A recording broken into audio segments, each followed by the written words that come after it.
네, 안녕하십니까? 새벽기도에 참여하신 여러분 진심으로 환영합니다. 저희가 새벽기도 시간에 주의 기도문을 살펴보고 있는데요. 오늘은 세 번째 시간입니다.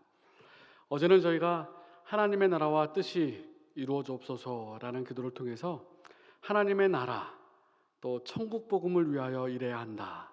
또 주의 오심, 하나님의 나라, 주의 오심을 바라봐야 한다. 그리고 하나님의 뜻, 나의 뜻이 아니라 하나님의 뜻에 순종해야 한다라는 사실을 말씀을 드렸습니다. 오늘은요, 하늘에 계신 우리 아버지여, 이름이 거룩히 여김을 받으시오며 나라의 마옵시며 뜻이 하늘에서 이룬 것 같이 땅에서도 이루어지이다. 저희가 어제와 그제 살펴봤고, 오늘은 오늘날 우리에게 일용할 양식을 주옵시고 라는 말씀을 통해서 함께 은혜를 나누도록 하겠습니다. 우리에게 일용할 양식을 주옵시고, 하나님의 이름, 또 하나님의 나라, 하나님의 뜻을 위하여 기도한 다음에 가장 먼저 나오는 기도의 주제가 일용할 양식을 구하는 일입니다. 어떤 사람은 이렇게 얘기했습니다. 나는 330년간 교회에 꼬박꼬박 출석했고 2000번 이상 설교를 들었는데 하나도 기억할 수 없다. 그랬더니 어떤 분이 이렇게 얘기했죠. 옆에서 나는 결혼한 지 30년이 넘었고 3000번 이상 식사를 했는데 단 한 번도 식단이 기억나지 않지만 그 식사로 인해 굶어 죽지 않았다는 것은 확실하다. 여러분, 하나님의 말씀, 하나님의 양식, 이 생명력 넘치는 영혼의 양식, 그것을 가지고 우리의 삶이 더 풍성해진다는 사실을 먼저 기억하시게 되길 간절히 바랍니다. 오늘 주기도문에 보면 일용할 양식 이렇게 말합니다. 날마다 필요한 양식. 근데 제가 주기도문을 묵상하고 또 암송하면서 아니 왜 한 일주일분을 또 한 달분을 아니 더 나가서 평생 좀 양식을 구하지 않고 왜 일용할 양식을 구했을까? 하루하루 일용할 양식을. 왜 그랬습니까? 하나님께서는 매일매일 하나님을 바라보기를 원하셨고 하나님과 긴밀한 영적인 관계를 가지기를 원하셨던 것입니다. 매일매일. 그래서 이 기도는요, 간구이기 전에 먼저 신앙의 고백입니다. 바울이 말했던 것처럼 만물이 그로 말미암아 온 것처럼 우리도 그로 말미암은 것이다라는 것을 인정하는 것입니다. 양식을 주옵소서라는 기도는요, 인간이 하나님께 의존된 연약한 생명이라는 것, 그리고 하나님께서 매일매일의 삶을 주장하시고 인도하시지 않으시면 우리는 전적으로 살 수 없는 존재라는 사실을 고백하는 기도인 것입니다. 전적으로 우리의 생명이 하나님에게 의존되어 있음을 고백하는 신앙 고백이에요. 일용할 양식을 주옵시고. 출애굽기에 보면, 출애굽기 16장에 보면요, 만나를 이스라엘 백성들이 광야에서 먹게 되죠. 여호와께서 이같이 명하시기를 너희 각 사람의 식량대로 이것을 거둘지니 모두 곧 너희 인수대로 매 명이 한 오멜씩 취하되 각 사람이 그 장막에 있는 자들을 위하여 취할지니라. 그래야 출애굽기 16장 21절에 보면 무리가 아침마다 각기 식량대로 거두었고 해가 뜨겁게 쬐면 그것이 사라졌느니라. 그렇게 말합니다. 매 아침마다. 그러니까 이스라엘 백성들도 일용할 양식을, 이 만나를 매일매일 하루치 그렇게 구하는 것이죠. 하지만 출애굽기 16장에 보면 6일 동안은 그렇게 했지만 안식일에는 어떻게 했습니까? 6일 동안은 너희가 그것을 거두되 제7일은 안식일인즉 그날에는 없으리라 하였으나 제7일에 백성 중 더러가 거두러 나갔다가 얻지 못하니라. 여호와께서 모세에게 이르시되 어느 때까지 너희가 내 계명과 내 율법을 지키지 아니하려느냐? 볼지어다 여호와가 너희에게 안식일을 주므로 제6일에는 이틀 양식을 너희에게 주는 것이니. 6일에는 이틀 양식을 줬죠. 사실 평일에 많이 거두면 어떻게 됐습니까? 썩었어요. 그런데 금요일 날 2배를 거두면 어떻게 됐습니까? 썩지 않았어요.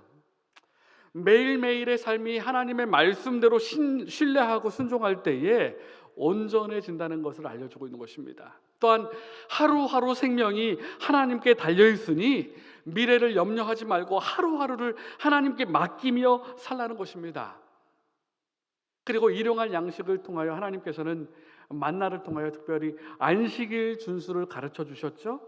믿음으로 말씀에 순종하는 법을 가르쳐 주신 것입니다. 하나님의 말씀대로 살면 손해보지 않을까 걱정하지 마시게 되길 바랍니다. 말씀대로 순종할 때 하나님이 먹이십니다. 매일매일 하나님만을 의지하게 되길 간절히 바랍니다. 광야 40년 여행기간 동안 하루도 빠짐없이 주시는 일용할 양식으로 그들은 살았습니다. 광야를 통과하는 그들에게 있어서 중요한 것은요, 내일 무엇을 먹을까 무엇을 마실까 염려하는 것이 아니었습니다. 걱정할 필요가 없었어요. 하나님이 먹이셨기 때문에. 다만 하나님께서 약속하신 가나안 땅을 향하여 매일매일 약속을 신뢰하며 순종하는 마음으로 전진하는 것이 중요한 것이었습니다. 그런데 너무나 많은 사람들이 세상 양식을 위하여 걱정하고 염려하죠. 하나님의 말씀에 순종하며 그 약속을 신뢰하며 나가는 것이 아니라 자기 스스로 그 일을 해결하려고 고민하고 또 괴로워하는 사람들을 많이 보게 되는 것입니다. 5만 번 이상 기도응답을 받았던 영국의 조지 뮬러가요, 고아들과 함께 지내고 있는데 고아들에게 이제 양식을 먹여야 되는데 그날 다 빵과 우유와 아무것도 떨어진 것입니다. 아이들은 배가 고파서 아침에 일어났어요. 아이들을 식탁에 모으고 조지 뮬러가 기도합니다. 하나님, 우리에게 일용할 양식을 주시는 하나님 감사합니다. 오늘도 우리가 하나님의 뜻을 따라서 하루를 살게 하시고 항상 감사하는 마음을 잃지 않게 하여 주옵소서. 예수님의 이름으로 기도합니다. 하나님의 뜻에 따라 살게 하시고 감사하는 마음을 우리 아이들이 잃지 않도록 도와주십시오. 그 기도가 마치자마자 누가 문을 두들겼어요. 마을의 빵 장수가 문을 두드린 것입니다. 이 문을 열어보니까 빵 장수가 빵을 한 흐름 갖고 왔어요. 고아들에게 빵을 한 번쯤 가져야 할 텐데 마음속에 그런 마음이 들어서 이 아침 구운 빵을 가져온 것입니다 라고 이야기한 것입니다. 그 이야기가 그치자마자 우유를 가득 싣고 이웃 마을로 배달을 가던 사람이 이 고아원 앞에서 차가 고장이 났어요. 차를 고치려고 해도 고칠 수가 없고 또 나를 허비하면 우유를 또 배달하지 못하고 상할 것 같아서 이 고아들에게 기부하러 왔다는 것입니다. 기도가 마치자마자 빵과 우유가 그렇게 기적적으로 그들에게 제공됐어요. 그래서 고아들이 감사의 기도대로 식사를 하게 되었다고 합니다. 5만 번 기도 응답 받았던 조지 뮬러의 기도 응답 가운데 하나였어요. 시편 37편 25절에 보면 내가 어려서부터 늙기까지 의인이 버림을 당하거나 그 자손이 걸식함을 보지 못하였도다 라고 말하였습니다. 그리고 그리시나가에 있는 엘리야를 먹이기 위해서 하나님이 무엇을 보내셨어요? 까마귀를 보내셨습니다. 그래서 당신의 성실하고 헌신적인 자녀들 중 한 사람도 버리지 않을 것이다. 산상보훈 111페이지에 말하고 있어요. 우리에게 일용할 양식을 주옵시고 라는 기도 가운데 하나님께서 채우시고 먹여주신다는 믿음의 고백이 포함되어 있는 것입니다. 그리고 이렇게 기도했죠. 우리에게 일용할 양식을 주옵시고. 예수님께서는 나만의 양식이 아니라 우리의 양식을 구하라고 말씀하셨습니다. 다시 말하면 나만 잘 먹고 나만 잘 살고 나만 편안하게 기도하는 것이 아니라, 그것이 하나님의 뜻이 아니라 우리 모두가 함께 회복되고 모두가 함께 하나님의 뜻을 이루어야 한다는 사실을 말해주고 있는 것입니다. 주기도문에는요, 인간을 위한 간구가 4가지가 간구가 있는데 다 수혜자가 내가 아닌 우리가 되게 하셨습니다. 하나님을 믿는 백성들이 세상을 살아갈 때에 독단적이고 이기적인 삶을 살아가는 것이 아니라 화목하며 더불어 함께 살아가는 우리의 삶을 살아가야 한다는 것을 말해주고 있는 것입니다. 산상보험 111페이지에 우리에게 일용할 양식을 주옵시고 라고 기도할 때 우리는 자신은 물론 다른 사람을 위해서도 기도하게 된다. 그러면서 하나님께서 우리에게 주시는 것은 우리만을 위한 것이 아님을 인정하게 된다. 하나님께서 믿고 우리에게 주시는 것은 우리로 하여금 굶주리는 사람들을 먹일 수 있도록 하시기 위함이다. 그분께서는 가난한 사람들을 위하여 당신의 은택을 준비하셨다. 하나님께서 내게 주신 것은 가난한 사람들을, 또 다른 사람들을 생각하도록 주신 것이다 라고 말씀하셨어요.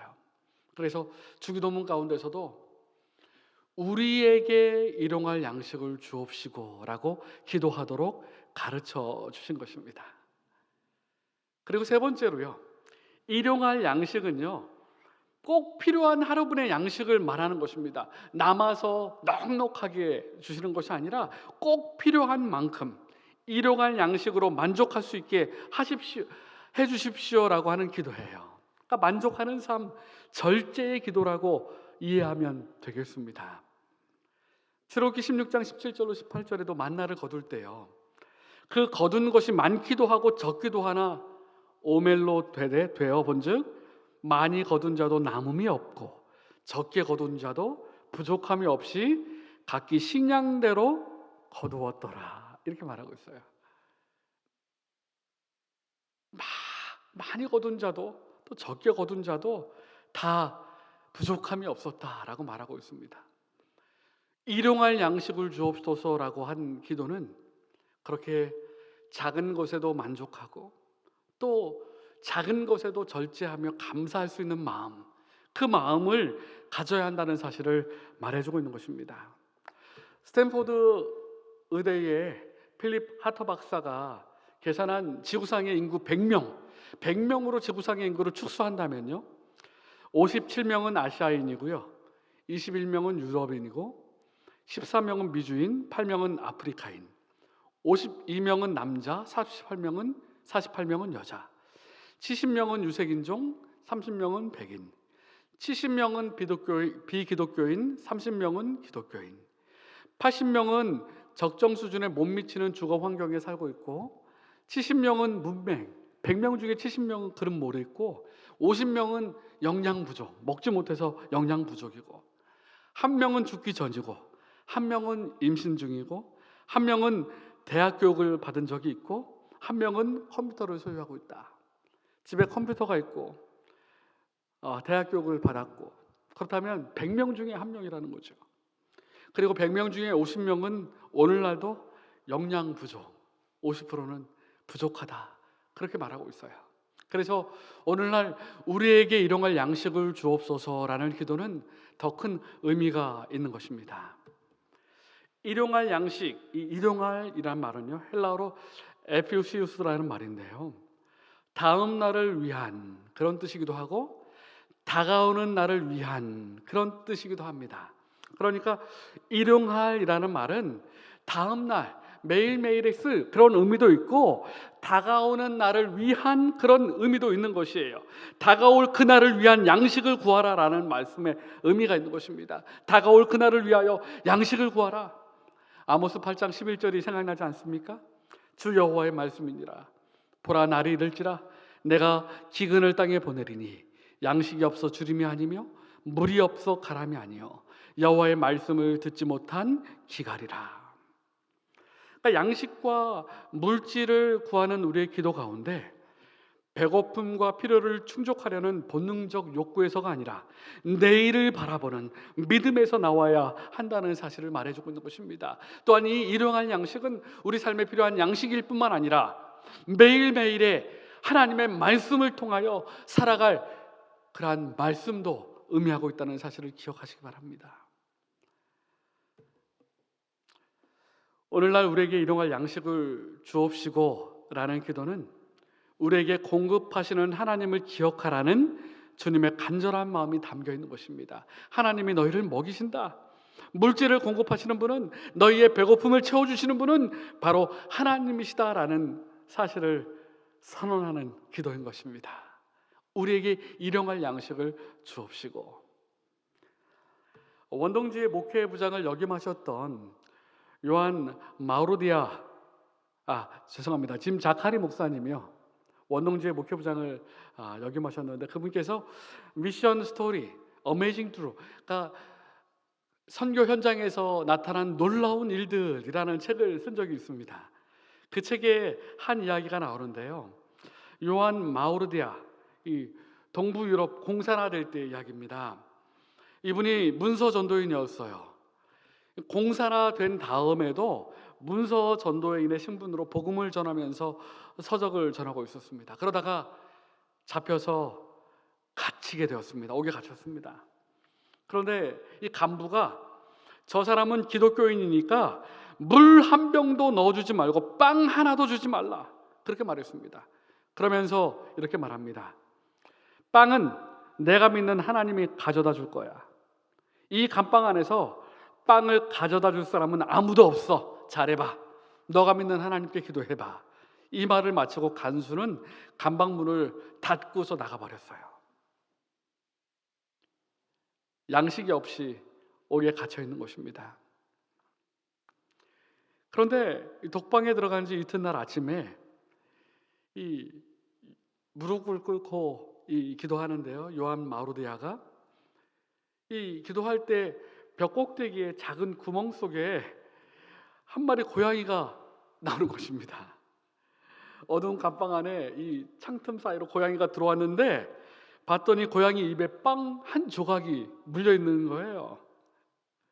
이 요한 마르디아가 고양이를 쓰다듬어 주고 그 빵을 봤더니 먹을 수 있는 양이에요. 고양이가 물은 자국만 조금 잘라서 남겨두고 나머지 빵을 먹었습니다. 배부를 만큼의 양은 아니었지만 충분히 견딜 수 있는 만큼의 빵이었어요. 그 다음 날도 고양이가 빵을 물고 오는 것입니다. 그 다음 날도 빵을 물고 오는 것이에요. 며칠이 지난 다음에, 4일이 지난 다음에, 나흘째 되던 날 간수가 찾아왔습니다. 굶주림에 지쳐서, 배고픔에 지쳐서 힘들어하는 예수쟁이 수감자를 비난하기 위해서 왔어요. 그리고 왔더니 이 사람이 건강한 모습으로 하고 있는 것입니다. 내가 믿는 하나님이 빵을 주셨냐? 이 간수가 묻습니다. 그때 이 요한이 고양이가 물었던 부분의 빵 조각을 간수에게 보여주었습니다. 그래서 바로 그 순간에 고양이가 또 빵을 물고 가뿐히 그 옥 안으로 들어오는 거예요. 그 모습을 보면서 그 공산당 간수가 말합니다. 아니, 저거 우리 집 고양이가 아니야. 아니, 그리고 내가 먹을 빵을 물어오는 거 아니야. 이 간수의 집 고양이가 간수가 먹을 빵을 가져다가 이 옥에 하루 하나씩 가져다 준 거예요. 이 공산당 당원이 깊은 감동을 받았습니다. 이 요한이 즉시로 석방되었고, 그리고 그렇게 계속 재림 서적을 전하면서, 복음을 전하면서 동부 유럽이 공산 치하에 있을 때에도 재림신앙을 지키며 그렇게 살았다라고 이야기하고 있습니다. 이 책 가운데 그 이야기가 기록되어 있어요. 오늘날도 하나님께서 기적을 베풀어 주시고 하나님께서 먹을 것을 채워 주신다는 사실을 보여주고 있는 것입니다. 신명기 8장 3절에 너를 낮추시며 너로 주르게 하시며 또 너로 알지 못하던 만나를 내게 먹이신 것은 너무나 유명한 말씀이죠. 사람이 떡으로만 사는 것이 아니요 여호와의 입에서 나오는 모든 말씀으로 사는 줄을 너희로 알게 하려 하심이니라. 산상보훈에는 이렇게 말씀하십니다. 일용할 양식을 위한 기도에는 육신을 지탱해 줄 양식뿐 아니라 영혼에게 영양을 공급하여 영생하게 할 영적 양식도 포함되어 있다. 예수께서는 썩는 양식을 위하여 일하지 말고 영생하도록 있는 양식을 위하여 하라라고 말씀하신다. 그분께서는 또 나는 하늘로서 내려온 산떡이니 사람이 이 떡을 먹으면 영생하리라고 말씀하신다. 우리의 구주는 생명의 양식이다, 이시다. 그러므로 우리는 그분의 사랑을 바라보며 그것을 심령 가운데 받아들임으로써 하늘에서 내려온 양식을 먹게 된다. 여러분, 이번 한 주일 동안 일용할 양식을 주옵소서라고 기도하며 하나님께서 우리의 삶을 책임져 주신다는 믿음의 고백을 하게 되길 바랍니다. 뿐만 아니라 썩는 양식이 아니라 영생하도록 하는 양식을 위하여, 예수님께서 생명의 양식이라고 말씀하셨지 않습니까? 예수님을 통하여 그 양식을 얻게 되는 한 주일이 되기를 간절히 바랍니다. 이제 함께 기도하는 시간을 갖도록 하겠습니다. 교회 2023년도 재직을 위해서 기도해 주시기 바랍니다. 교회 연합을 위해서 기도주일 동안 성령의 은혜가 함께 하시도록 믿음의 회복, 또 회개의 기도, 몸이 아프신 성도님들, 연로하신 어른들, 구도자들을 위해서 기도해 주시기 바랍니다. 그리고 개인 기도, 개인적인 기도의 제목을 가지고 음악이 맞출 때까지 기도하고 마치도록 하겠습니다. 감사합니다.